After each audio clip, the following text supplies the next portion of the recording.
بالرغم ان في ناس كانت مبسوطه ان نتفليكس استحوذت خلاص على شركه ورنر بروس ديسكفري، الا ان على الجانب التاني ناس اكتر زعلانه فعلا ان الصفقه دي هتتم في يوم من الايام. فالفيديو ده يعتبر الناس اللي زعلانه، خليني اقول لك ان لسه في امل ان الصفقه دي ما تتمش بنسبه 100%. يعني من الاخر الموضوع لسه مخلص، لان مؤخرا في تقارير جديده بتقول ان بارامونت وكمان السعوديه واداره ترامب ناويين ان هم يدخلوا يقاتلوا نتفليكس على صفقه شراء دبليو بي.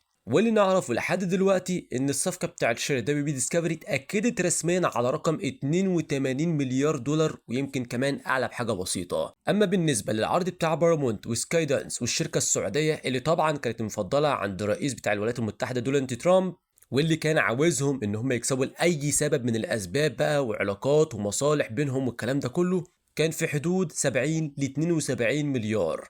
بس العرض ده ما كانش كاش بالكامل، وده بيقلل الجاذبية بتاعته شوية بسبب عوامل كتير. فاللي حصل بقى ان رغم ان نتفليكس اعلنت رقم كبير وده بي ديسكفري قالت تمام احنا هنبيع ليهم خلاص ومفيش اي مشاكل، ده لسه مش معناه ان الصفقة هتكمل للاخر. لو حد فجأة طلع بعرض اعلى كل حاجة هتتغير في يوم وليلة. واللي على سبيل المثال لو افترضت مثلا ان امازون قالت يا جماعة انا هقدم لكم عرض ب 100 مليار، ساعتها طبعا دبليو بي ديسكفري هتركن نتفليكس والعرض بتاعها على جنب وتقول لك اهلا امازون، وتطلع تعلن بشكل رسمي خلاص يا جماعه امازون اشترت. فلسه التفاوض ما كملش بنسبه 100%، والدنيا ممكن تتشالب في يوم وليله. وفي اخر الفيديوهات كمان وضحت لك ان الصفقات اللي زي دي بتاخد وقت طويل على بال ما تخلص، يعني مثلا من 12 ل 18 شهر. فتخيل معايا مثلا التفاوض يفضل شغال 6 شهور وفي النهايه ما يتمش عادي جدا. وبالمناسبة هنا السيناريو بقى اللي بيدفع أكتر ده حصل قبل كده فعلا، وده وقت ما ديزني وفوكس وافقوا فعلا على الاندماج وإنه خلاص كان المفروض يتم بدون أي مشاكل.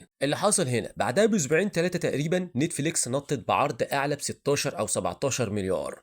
فديزني وقتها اضطرت ترجع وتزايد تاني علشان خاطر تكسب. ده اللي اتقال في الجزء العلني، أما بقى اللي حصل في السر الله أعلم إيه اللي حصل فيه. بس نفس الاحتكاك ده حصل فعلا، وارد جدا يحصل نفس الكلام هنا في الصفقة دي. ما تنساش كمان ان كان في تقارير قبل كده طلعت وتقول ان ترامب وكمان بارامونت عاوزين يعملوا تحالف هوليودي غير مستيقظ ضد التوجهات بتاعه التنوع وكل الكلام ده، وبارامونت اصلا اتجاهها بقى واضح، هما مش عاوزين ممثلين نشيطين سياسيا ولا اجتماعيا ولا اي حاجة من الجانب ده. طيب لو افترضنا كملنا زي ما احنا، هل فعلا نتفليكس لما تستحوذ على شركه ورنر بروس ديسكفري الموضوع هيبقى كويس؟ خليني اقول لك الاجابه لا، لان هنا لو بصيت ان في ايجابيات السلبيات هتكون اكتر بكتير من الايجابيات. فبعد الصفقه دي شفنا اخبار بصراحه يمكن ما تكونش بتطمن شويه، واللي من ضمنها ان التقديرات بتشير ان امريكا الشماليه ممكن تخسر حوالي 5000 شاشه سينما خلال 5 سنوات جايين، وده بقى مع تزايد نفوذ نتفليكس في قطاع العروض. انت متخيل الرقم معايا 5000 سينما فعلا ممكن يقفلوا؟ فهل وقتها فعلا هيوافقوا على حاجه زي كده ان هي تحصل ولا هيكون في اعتراض؟ غير كمان ان في تقارير تانية بتوضح ان اللي بيحصل دلوقتي ان نتفليكس هي عاوزه تشتري ورنر براذرز، وده الكلام اللي بيتقال دلوقتي عليه جنوني، وكمان ممكن يكون غير قانوني حسب قوانين منع الاحتكار، لانه واضح ان الهدف مش فعليا النجاح او تطوير السوق. الهدف دلوقتي الحقيقي من الصفقة دي غالبا ان هم يخلوا ورنر براذرز تقعد تحت رقابة تنظيمية طويلة ممكن توصل لسنتين. وده بقى هيوصل ليه ان يمنع ورنر براذرز من انها تاخد اي قرارات استراتيجية مهمة وتقوي كمان موقفها في السوق. والنتيجة في النهاية من ده ان هو بيطلع ظروف مش عادلة لصناع المحتوى، يعني لو حد عنده برنامج او فيلم وعاوز يلاقي حد يشتريه مش هيعرف يروح لحد زي مثلا اتش بي او بسهولة، لان ورنر نفسها مش هتقدر تتحرك بحريه، وده بيخلي نتفليكس في وضع مهم جدا او تقدر انها تتحكم في السوق بشكل اوتوماتيكي. وده برضه السبب من ضمن الاسباب ان انا مش شايف بصراحه ان الصفقه دي ممكن تتم على خير، والمسؤولين كمان في امريكا مش هيسيبوا الصفقه دي تعدي. فالواضح ان نتفليكس مش هاممها الصفقه على قد ما هاممها في السنتين دول او ايا كان المراجعه اللي تحصل من 12 ل 18 شهر ان شركه وورر تكون نايمه في السوق حرفيا ما تكونش واضحه. ولو قلت لي ان نتفليكس هنا هي مش سالكه، فخليني اقول لك برضه ان على الجانب التاني دبليو بي ديسكفري هي كمان مش سالكه، لان في تصريح من مسؤول تنظيمي في اداره ترامب بيقول ان ورنر براذرز او دبليو ديسكفري من المرجح انها تكسب مبلغ ضخم جدا، وده لو اتفصلت عن اي صفقات او التزامات، واللي هو 5 مليار دولار، وده غالبا هيبقى اكتر بكتير من اللي ممكن تكسبه لو الصفقة مع نتفليكس تمت بعد كل الاجراءات التنظيمية والتدقيق كمان الطويل. يعني من الاخر الفلوس اللي ممكن تاخدها شركة دبليو بي لو انسحبت او انفصلت دلوقتي هتبقى اكبر بكتير من اي فايدة ممكن تجيبها من اتمام صفقة نتفليكس اللي معقدة وبتاخد وقت طويل. والكلام ده بصراحة يخلي الواحد يفكر تفكير عميق جدا. طيب ليه ممكن ديفيد زازليف يطلع عبقري؟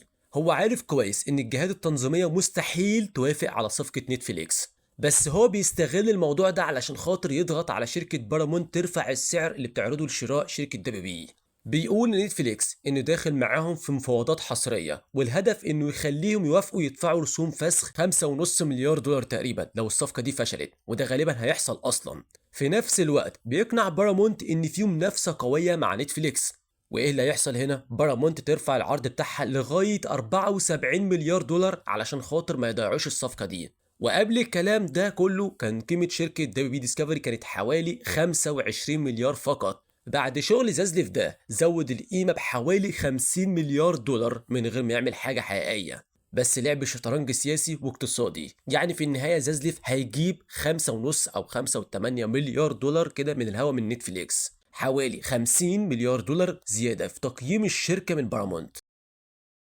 بالبلدي كده الراجل ده استخدم صفقة هو أصلا عارف إن هي مش هتتم علشان خاطر ياخد مليارات من نتفليكس ويضغط على بارامونت تشتري الشركة بتاعته بسعر أعلى بكتير. وده بقى يوصل للكلام اللي كانت بارامونت بتقوله من يومين، إن في حاجة غلط بتحصل في الصفقة بتاعة نتفليكس. بارامونت قالت إن إحنا مقدمين عروض أحسن بكتير من نتفليكس، ولكن نتفليكس هي كانت هتقدم الفلوس كاش، وقلنا قبل كده اللي معاه الفلوس جاهزة هو اللي هيكسب. بس لما تيجي تشوف بارامونت وتلاقي ان رئيس الولايات المتحده بيدعم اصلا الشركه دي، وكمان ديفيد إلسون اللي هو رئيس شركه بارامونت وسكاي دانس، ان هم يستحوذوا على شركه دبليو بي ديسكفري، وفي النهايه نسمع ان نتفليكس هي اللي تستحوذ خلاص، وده بعد ما كنا بنقول اصلا ان نتفليكس هتكون خارج الصوره، يبقى فعلا في حاجه غلط. بس هنا دلوقتي بعد الكلام ده بيوضح ايه اللي حصل بالظبط، ان فعلا ديفيد زازليف هيلعبها بصياعه شويه. من الاخر هو هيوافق على العرض بتاع نتفليكس، ولكن في النهايه مش هيتوافق عليه وهو الكسبان.